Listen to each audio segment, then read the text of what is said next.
Last time I had the opportunity to offer you an Elul intention, I spoke about the prayer Unatana Tokef, how it's one of the most powerful and central prayers of the high holiday season.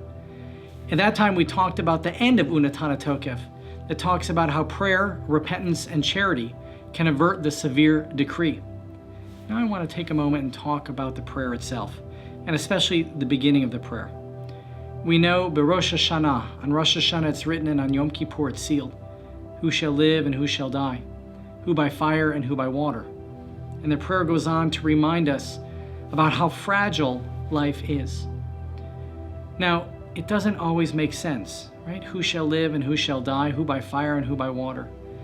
And in this moment of Rosh Hashanah and Yom Kippur, if we're really honest with ourselves, we realize the fact that life is fragile. Certainly in this day and age, we know how fragile life is.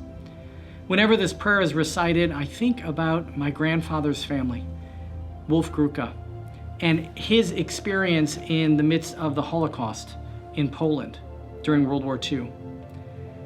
And I remember my grandfather saying that on Yom Kippur, they were praying in 1939 with such passion, with such fervor, because they knew the Germans were around the corner. They knew that war was inevitable.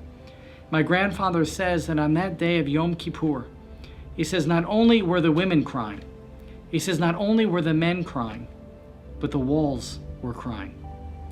That's sincere prayer. Now, on Rosh Hashanah it's written, and on Yom Kippur it's sealed.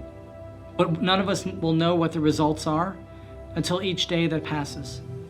So we're challenged to live our lives to the fullest. We're also challenged to love those who are around us as deeply and as powerfully as we can.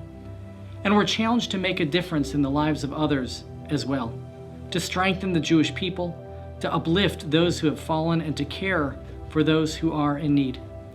On Rosh Hashanah it's written, and on Yom Kippur it's sealed, who shall live and who shall die.